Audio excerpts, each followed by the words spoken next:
잠언 8장 1절에서 8절 말씀입니다. 지혜가 부르지 아니하느냐, 명철이 소리를 높이지 아니하느냐. 그가 길가의 높은 곳과 내거리에 서며 성문 곁과 문 어귀와 여러 출입하는 문에서 불러 이르되, 사람들아, 내가 너희를 부르며 내가 인자들에게 소리를 높이노라. 어리석은 자들아, 너희는 명철할지니라. 미련한 자들아, 너희는 마음이 밝을지니라. 너희는 들을지어다. 내가 가장 선한 것을 말하리라. 내 입술을 열어 정직을 내리라. 내 입은 진리를 말하며 내 입술은 악을 미워하느니라. 내 입의 말은 다 의로운즉 그 가운데에 굽은 것과 패역한 것이 없나니. 아멘. 오늘 읽으신 이 말씀에 의지해서 지혜를 사랑함이라는 제목으로 말씀을 나누겠습니다. 우리 사람은 누구나 사랑을 받기 원합니다. 그래서 많은 노래나 찬양 가사에도 사랑이라는 단어가 많이 들어가고, 그리고 또 우리가 보는 드라마나 영화에도 사랑이라는 테마가 항상 들어가고 있습니다. 사랑에는 강렬한 사랑도 있고 또 잔잔한 사랑도 있습니다. 우리는 또 사랑에 웃기도 하고 또 사랑에 울기도 합니다. 그리고 사람은 누구나 자기를 사랑해주는 그 사람을 원하고 또 자기를 사랑해주고 자기를 알아주는 그러한 사람에게, 대상에게는 또 아낌없이 사랑을 또 베풀게 됩니다. 그런데 오늘 본문 잠언 8장에서는 말씀하고 있습니다. 지혜가 우리를 간절히 사랑하고 있으며 또 누구든지 이 지혜를 사랑하기만 하면 그 사랑에 지혜가 화답해 준다고 말씀하고 있습니다. 놀라운 말씀이죠. 또 지혜를 사랑하는 자에게 또 사랑을 베풀어서 그의 곳간에 재물을 가득 채워줄 준비가 되어 있다고 또 말씀하고 있는 것입니다. 그러므로 본문은 우리를 향한 지혜의 사랑의 고백이라고 말할 수 있겠습니다. 우리는 이 사랑의 고백을 우리가 읽고 또 깊이 묵상함으로써 우리 누구나 사랑에 목마른 우리 인생, 사랑을 갈망하고 사랑을 원하는 우리 인생이 가장 먼저 사랑하고 가장 뜨겁게 사랑해야 할 대상이 누군지를 우리는 깨달아 알아야 하겠습니다. 그래서 먼저 1절 말씀을 제가 다시 읽겠습니다. 지혜가 부르지 아니하느냐, 명철이 소리를 높이지 아니하느냐. 여기서 지혜가 우리를 부른다고 말하고 있습니다. 또 계속해서 2절과 3절에 보면은 또 이렇게 말씀하고 있습니다. 그가 길가의 높은 곳과 내 거리에 서며 성문 곁과 문 어귀와 여러 출입하는 문에서 불러 이르되. 여기서 그가란 바로 지혜를 뜻합니다. 그래서 솔로몬은 이 지혜를 의인화시켜서 지혜가 길가의 높은 곳과 또 사거리, 그리고 성문 곁과 문 어귀, 이렇게 여러 곳에서 사람들에게 큰 소리로 이렇게 초청한다고 이렇게 말하고 있습니다. 그리고 또 계속해서 4절에 말씀합니다. 4절에 사람들아, 내가 너희를 부르며 내가 인자들에게 소리를 높이노라. 이렇게 간곡하게 외치는 그 지혜의 모습을 표현하고 있는 것입니다. 그렇습니다. 이렇게 지혜의 모습은 그 당시에 이스라엘 백성을 향해서 그 하나님의 말씀을 대언했던 대언자의 모습이기도 합니다. 그리고 오늘날에는 하나님의 말씀을 선포하는 설교자의 모습이고, 또한 믿지 않는 영혼들에게 복음을 전하는 전도자의 모습이기도 한 것입니다.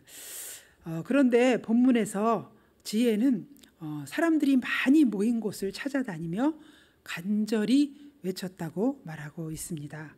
이것은 그만큼 지혜의 소리에 귀를 기울이는 자들이 없었다는 그러한 표현이기도 한 것입니다. 지혜는 큰 소리로 외치고 있지만 지혜의 소리에 귀를 기울이는 사람은 적고 또 거기에 대해서 반응이 없거나 또는 외면하거나 그냥 지나치는 사람들이 많았던 것입니다. 아마도 어떤 사람에게는 조롱과 핍박을 당하는 경우도 있었을 것입니다. 그럼에도 불구하고 지혜는 포기하지 않고 사람이 있는 곳이라면 찾아가서 그 지혜의 소리에 귀를 기울일 것을 간곡하게 요청하고 있습니다. 그렇습니다. 우리가 이렇게 전도를 하죠. 이 전도라는 것은 한 영은 한 영혼을 향한 아주 뜨거운 사랑으로 우리가 하는 것입니다. 그 결과는 우리가 하나님께 맡기는 것이죠. 하나님께 맡긴 채 그들을 향해서 그 지혜의 소리 또 복음의 소리를 전하는 것입니다. 그들이 듣든지 듣지 않든지 또 조롱을 하든지 또 무관심하든지 상관이 없습니다. 왜냐하면 이 복음의 지혜의 말씀은 하나님의 그 생명의 말씀, 생명의 말씀이기 때문입니다. 그래서 우리가 포기하지 않고 인내함으로 그 복음의 씨를 뿌릴 때 우리가 비록 거두지 못할지라도 하나님께서는 언젠가는 그 또 열매를 맺는 은혜를 베풀어 주시기 때문입니다. 그러므로 우리도 포기하지 말아야 합니다. 우리가 때를 얻든지 못 얻든지 우리가 그 복음을 전하기에 힘쓰는 예수님을 전하는 예수님을 그 사랑을 전하는 우리 모두 되시기를 축복합니다. 그러면 6절과 7절 말씀을 또 제가 읽겠습니다. 너희는 들을지어다 내가 가장 선한 것을 말하리라. 내 입술을 열어 정직을 내리라. 내 입은 진리를 말하며 내 입술은 악을 미워하느니라. 그렇습니다. 이 지혜라는 것은 또 선한 말을 의미합니다. 진실된 말을 하며 그 안에는 어떠한 거짓이나 악이 존재하지 않음을 밝히고 있습니다. 그렇습니다. 우리도 지혜를 구하고 또 지혜를 소유했다면 우리도 정말 중요한 것은 우리가 정말 우리의 입으로 옳은 말을 해야 되고 또 선한 말을 하며 또 악을 미워하는 그러한 삶을 살아야 한다는 것입니다. 또 우리가 지혜를 소유했다면 우리는 가장 중요한 일, 하나님을 경외하는 일을 해야 하며 또 우리가 말씀을 따라 살아야 한다는 것이죠. 그리할 때 우리는 예수 그리스도 안에서 구속함을 받은 참 지혜의 소유자들이라고 말할 수 있는 것입니다. 그렇습니다. 우리 여기 계신 우리 모든 여러분 또 우리 영상을 보시는 분들은 참 지혜자들입니다. 그러므로 우리가 참 지혜자로서 하나님의 그 지혜를 따라 살아가야 한다는 것이죠. 또 우리가 지혜를 가진 우리 지혜로운 우리는 또 지혜로운 모습을 나타내야 한다는 것입니다. 그렇다면 그 지혜로운 모습이란 무엇일까요?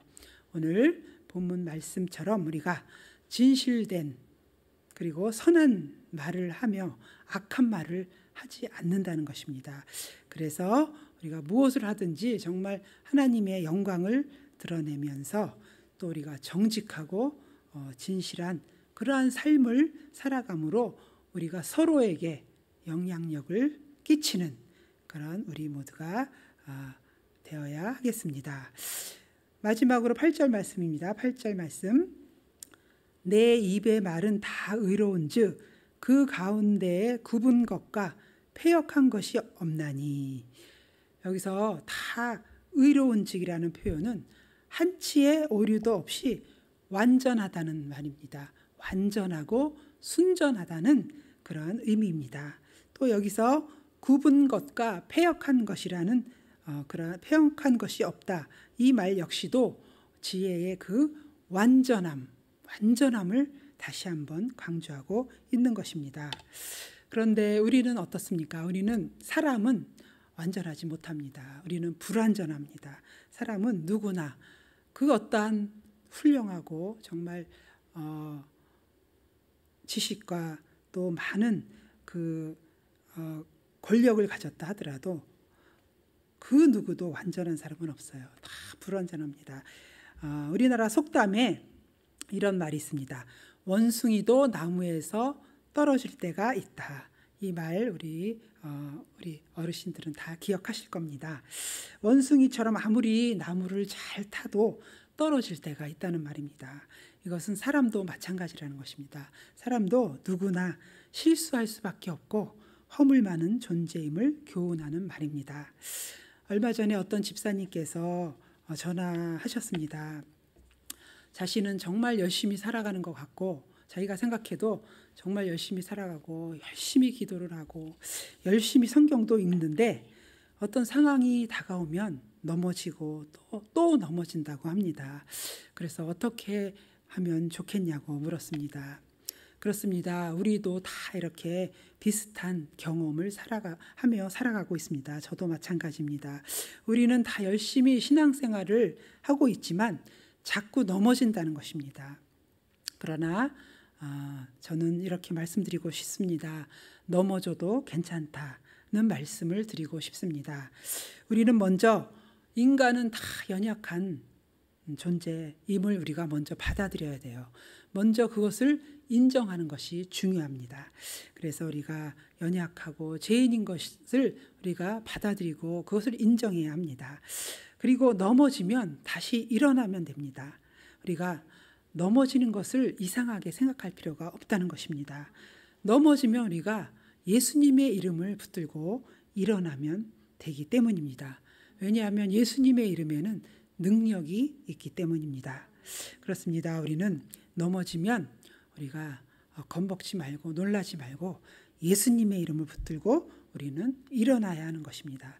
그러다 보면은 점점 넘어지는 횟수가 점점 줄어들게 되는 것입니다. 그렇습니다. 우리는 걱정할 필요가 없습니다. 우리가 염려할 필요가 없습니다. 우리는 부족하지만 하나님은 완전하시기 때문입니다. 우리는 부족하지만 하나님은 완전하시고 이 말씀도 지혜도 완전하기 때문입니다. 하나님은 조금도 치우침이나 불완전함이 없습니다. 그래서 다윗은 구약 성경의 다윗은 이 사실에 놀라고 감격하여서 이렇게 감탄했습니다.